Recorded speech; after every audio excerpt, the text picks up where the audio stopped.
బంగారాన్ని విడిపించి ఆ రోజు ఆన్లైన్ రేటుకే మేము కొంటాం. Sharma gold company. ప్రస్తుతం మనతో పాటు ప్రణవానంద ప్రభుజీ ఉన్నారు. వారు చెప్పే మాటలు కానీ అలాగే వారు చేస్తున్నటువంటి బోధనలు కానీ మనందరికీ ఎంతో ఇష్టం. ప్రత్యేకించి సమకాలీన అంశాలపైన ఎప్పుడు వారు ప్రస్తావిస్తూ ఉంటారు. మన వే ఆఫ్ లైఫ్ అనేది ఎలా ఉండాలని ఎప్పుడు చెబుతూనే ఉంటారు. అయితే ప్రస్తుతం జరుగుతున్న ఇష్యూస్ పైన అలాగే మనందరికీ చాలా సందేహాలు ఉన్నాయి. వీటి గురించి వారిని అడుగుదాం అనుకున్నాం. వారిని ఆహ్వానించాం స్టూడియోకి. ప్రస్తుతం మనతో పాటు ఉన్నారు. వారితో మాట్లాడి మరిన్ని విషయాలు తెలుసుకుందాం. ప్రభుజీ హరే కృష్ణ. హరే కృష్ణ. బ్రహ్మ ముహూర్తం చాలా ముఖ్యమైనది, విలువైనది. అయితే చాలా మందికి దాని వాల్యూ తెలియట్లేదు అనేది ఇప్పుడు వస్తున్నటువంటి మాట. ఇక్కడ అసలు బ్రహ్మ ముహూర్తం అంటే సరిగ్గా సమయం ఏంటి అని అడుగుతూ ఉంటారు కొంతమంది. 2:30 అంటారు, కొంతమంది 3:30 అంటారు. ఈ కన్ఫ్యూజన్ ఒకటి. అసలు బ్రహ్మ ముహూర్తం విశిష్టత ఏంటండి? అప్పుడు అసలు ఏం పనులు చేయాలి, ఏవి చేయకూడదు వివరించండి. జీవుణ్ణి ఉద్ధరించడానికి చేసే పనులన్నీ బ్రహ్మ ముహూర్తంలో చేయాలి. ఇప్పుడు చూడండి, మనకి సమయం కూడా గుణములతో ప్రభావితమై ఉంటుంది. ప్రొద్దున పూట సత్వగుణ ప్రధానం అని చెప్తారు బ్రహ్మ ముహూర్త కాలం. బ్రహ్మ ముహూర్తం అంటే ఏం లేదండి, 4-4:30 సమయాన్ని బ్రహ్మ ముహూర్తంగా 4 నుంచి 4:30 4 గంటలు అనుకోండి మీరు.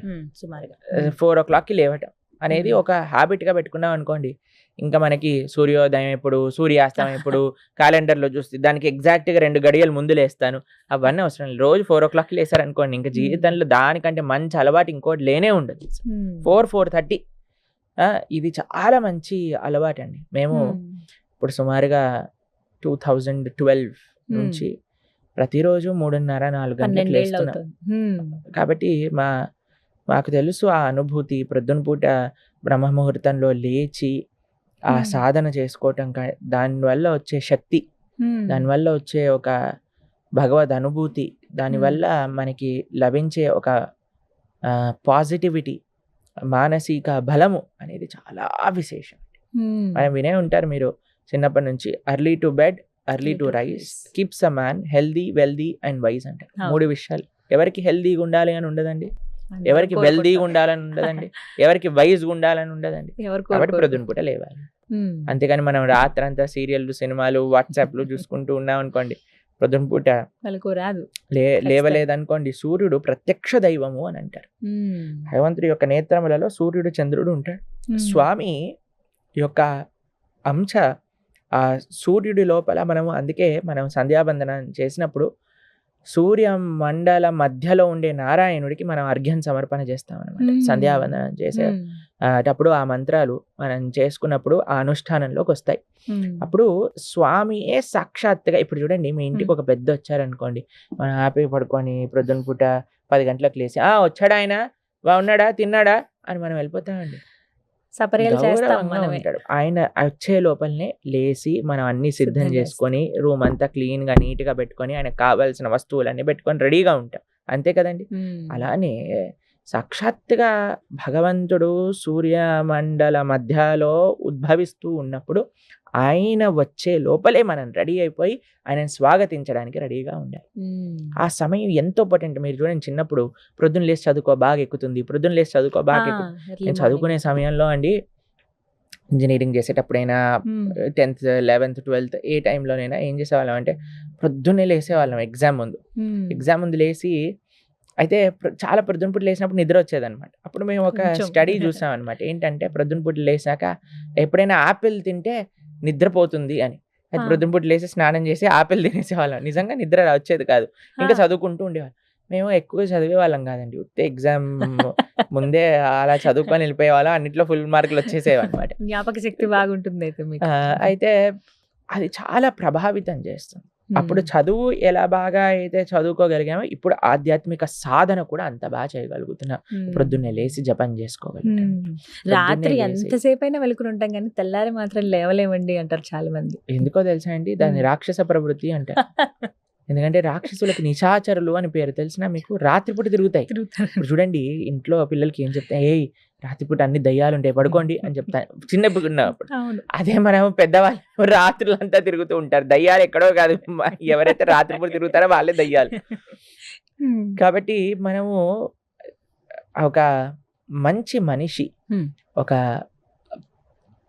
మంచి బిహేవియర్ ఉన్న, డిసిప్లిన్ ఉన్న వాళ్ళు ఏం చేస్తారు అని అంటే త్వరగా పడుకుంటారు. మీకు ఒక విషయం చెప్తానండి, ఇక్కడ ఇండియాలో నేను చూస్తే చాలా మందికి 10-11 కామన్ టైం నిద్రపోవడం. 11:30, 12. 11 మీకు ఒక దాటాలి విషయం అంతే. చెప్తే ఆశ్చర్యపోతారు. ప్రపంచంలో మేము ఎక్కడికి వెళ్ళినా చూస్తాము 6, 6:30, 7, 7:30 కల్లా అన్ని మూసేసుకొని పడుకుంటారు. హా. హా. అంటే సాధారణంగా పల్లెటూర్లలో ఇలా చూస్తాము. ఇప్పుడు పల్లెటూర్లలో కూడా అన్ని ఊర్ల పైన డిష్లు ఉన్నాయి కదండి, వాళ్ళు కూడా నిద్రపోనివ్వట్లేదు. ఎందుకంటే అన్ని తలుపులేసుకొని మెయిన్ ఇంట్లో- సీరియల్ 8:30, 9కే కదా వచ్చేవి. అవును. కాబట్టి పల్లెటూర్లలో ఎలా పడుకుంటున్నారు చెప్పండి. Hmm. పల్లెటూర్లలో లేదు, సిటీలో లేదు, అన్న ఒకటే అయిపోయాయి ఇప్పుడు. ఎక్కడ నిజమండి అది. సినిమా ఇంకా ఫోన్, టీవీ, ఫోన్ ఎక్కడైతే ఉంటుందో ఎక్కడైనా ఖరాబ్ చేస్తుంది. కానీ మేము పాశ్చాత్య దేశంలో చూసాం, ఆస్ట్రేలియా వెళ్ళినప్పుడు మేము చూసాం, అందరూ 7:30 అయిపోయింది అంటే అసలు ఏదైనా కర్ఫ్యూ ఉందా అని అనిపిస్తుంది అనమాట. అలా ఉండిపోతుంది. అందరూ పడుకుంటారు, లైట్లన్నీ ఆఫ్ అయిపోతాయి. ప్రొద్దున పుట్ట అందరూ లేచి ఎంత మంది మేము సంధ్యావందనం చేసుకోవడానికి వెళ్తూ ఉండేవాళ్ళం అనమాట నదీ తీరానికి. అప్పుడు అందరు కూడా జాగింగ్ చేస్తాం. ఎంత మంది, ఎవ్రీబడి ఇస్ సెల్ఫ్ కాన్షియస్. నేను ఆరోగ్యంగా ఉండాలి, నేను బాగుండాలి, త్వరగా పడుకోవాలి, త్వరగా లేవాలి, ఎక్సర్సైజ్ చేయాలి. మన వాళ్ళకి ఎప్పుడు చూసినా ఎంత లేట్ నైట్ అయినా ఏం పర్వాలేదు, కానీ అందుకే చూడండి మన వాళ్ళకి డిసిప్లిన్ మెల్లమెల్లగా పోతుంది. ఎందుకంటే మనం పాశ్చాత్య అలవాట్లు అని అనుకొని మనం ఇలా తయారైపోయాం. వాళ్ళు మాత్రం ఉద్ధరింపబడుతున్నారు. వాళ్ళు యోగా మెయిన్, అమెరికాలో అన్నిటికంటే మెయిన్ ఏంటి అంటే యోగా, మెడిటేషన్, కీర్తన్. లండన్ లో మీరు చూడండి, మీరు రాధికా దాస్ అనే ఒక డివోటీ ఉన్నారు. ఆయన పెద్ద పెద్ద చర్చిలలో మొత్తం చర్చ్ నిండా అందరూ వేలాది మందిలో కూర్చొని అందరూ కీర్తన్ మెడిటేషన్, కీర్తన్ యోగా, కీర్తన్ చేస్తూ ఉంటారు. కీర్తన్, మెడిటేషన్, యోగా ఈ 3 ప్రపంచ వ్యాప్తం అయిపోయాయి. అందరూ భారతదేశానికి ఈ 3 నేర్చుకోవడానికి వస్తున్నారు. మనవాడు మాత్రం రాత్రిపూట ఓటీటీలో ఆ వెబ్ సిరీస్ చూసుకుంటూ టైం గడిపేస్తారు.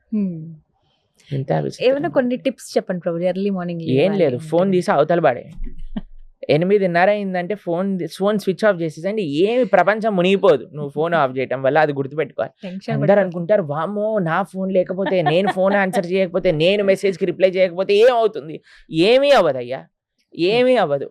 మనం కంట్రోల్ కాదు, భగవంతుడు కంట్రోల్ చేస్తున్నాడు ఈ ప్రపంచానికి. ఒక టైం పెట్టుకోండి, వాట్సాప్లో స్టేటస్లో పెట్టండి. ఒక ఆయన చూసి from today I'm not going to use WhatsApp for next 3 months అని పెట్టాడు. మళ్ళీ నెక్స్ట్ డేనే వాట్సాప్ స్టేటస్ పెట్టాడు అనమాట.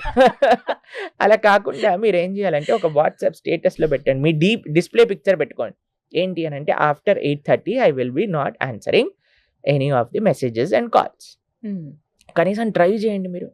మీకు ఒక విషయం చెప్తానండి, నిద్ర రాక చాలా మంది కష్టపడుతున్నారు ఈ రోజులలో. దాంట్లో డాక్టర్ ఏం చెప్తాడు తెలుసా అండి, కనీసం పడుకునే 1.5 గంట ముందు నుంచి స్క్రీన్ చూడకూడదు అంటే. 12 hours. ఆ స్క్రీన్ వల్ల, స్క్రీన్ లో నుంచి వచ్చే ఆ లైట్ మనస్సుని హైపర్ యాక్టివ్ చేసేస్తుంది అనమాట, నిద్ర రానివ్వకుండా. అందుకే అన్నిటికంటే బ్యాడ్ హ్యాబిట్ ఏంటి అంటే రాత్రి పడుకునే మరుక్షణం వరకు ఫోన్ చూసి ప్రొద్దున లేవంగానే ఫోన్ చూడు. వెంటనే ఇంతకు ముందు ప్రొద్దున లేవంగానే చేతుని చూసుకొని మనం ప్రార్థన చేసుకుని హరినామ స్మరణ, హరి అష్టకాన్ని చేసుకొని, భాగవత ఆచార్యులకు ప్రణామం చేసుకొని, భూదేవికి దండం పెట్టుకొని, ఇప్పుడు ఎవరికి దండం లేదు, ఫోన్కి దండం. అమ్మా ఛార్జింగ్ ఉందా లేదా, అమ్మో ఛార్జింగ్ అయిపోయింది, ఛార్జింగ్ తొందరగా పెట్టండి, ఏ మెసేజ్లు వచ్చాయో ఏమైందో. మొత్తం ప్రపంచాన్ని ఈయన నడిపేస్తున్నట్టుగా. కాబట్టి మా సిన్సియర్ అడ్వైస్, మీకు ఏదైనా కావాలంటే ఒక డిసిప్లిన్ మెయింటైన్ చేయండి. మానవ జీవితంలో డిసిప్లిన్ కాని వచ్చింది అని అంటే దానికంటే యూ విల్ బికమ్ ఎక్స్ట్రాడినరీ. మీరు జీవితంలో ఏది సాధించాలన్నా సాధించగలుగుతారు. కొన్ని డిసిప్లినరీ యాక్షన్స్, యుక్తాహార విహారస్య, కృష్ణుడు అదే చెప్పాడు, discipline in eating, sleeping and defending. అన్నిట్లో మనం చేసే అన్నిట్లో కూడా డిసిప్లిన్ అనేది అవసరం. నిద్రలో చెప్తున్నాను, ఈజీ. ఎంత త్వరగా వీలైతే అంత త్వరగా తినేసేయండి. ఈవినింగ్స్ 6:30, 7 కల్లా అయిపోవాలి డిన్నర్. 8:30 కల్లా ఫోన్ పక్కన పెట్టేసేయండి. కావాలి అని అంటే ఒక మంచి పుస్తకం తీసుకోండి, పుస్తకం పట్టుకోండి, చదువుకోండి కొద్దిసేపు, మీ పనులు చేసుకోండి, మీ ఫ్యామిలీతో మాట్లాడండి.